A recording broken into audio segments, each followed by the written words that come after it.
conseils de pro. On va parler aujourd'hui de la flore intestinale et si on peut l'améliorer ou non en fonction de son alimentation.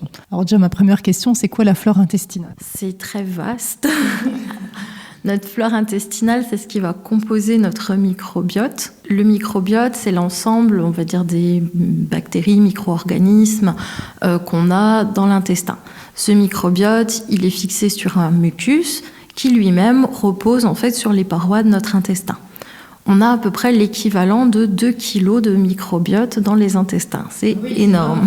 Ce microbiote, on l'influence nous-mêmes par nos actions du quotidien, par notre hygiène de vie.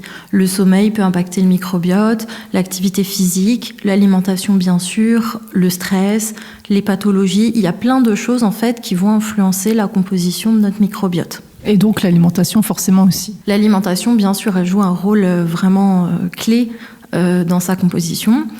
Ce qui est important, c'est qu'on va essayer d'obtenir le microbiote le plus riche possible parce qu'il va avoir un rôle vraiment protecteur au niveau immunitaire, au niveau santé, au niveau pathologie dégénérative. Je ne vais pas toutes les citer parce qu'il y en a vraiment beaucoup. Donc ce microbiote, il a besoin de 2 choses. Il a besoin de prébiotiques. Donc les prébiotiques sont des fibres qu'on va retrouver dans les fruits, dans les légumes, dans les céréales complètes. Et il a besoin de probiotiques. Donc ça, on en entend un peu plus parler. Donc probiotiques qu'on peut trouver en pharmacie, en parapharmacie, en vente, mais qu'on va aussi retrouver dans l'alimentation, dans des aliments fermentés, comme la choucroute, comme le kéfir, le kombucha, les yaourts, tout simplement.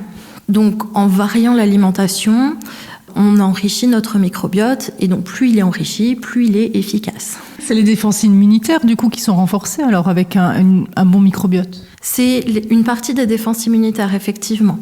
L'intestin va gérer énormément de choses.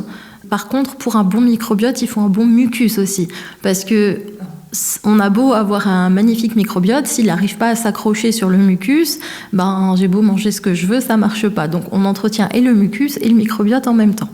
Merci beaucoup Marie. Vous retrouvez ces conseils d'ailleurs en podcast sur notre site et si vous avez des questions, on vous a mis également ses coordonnées.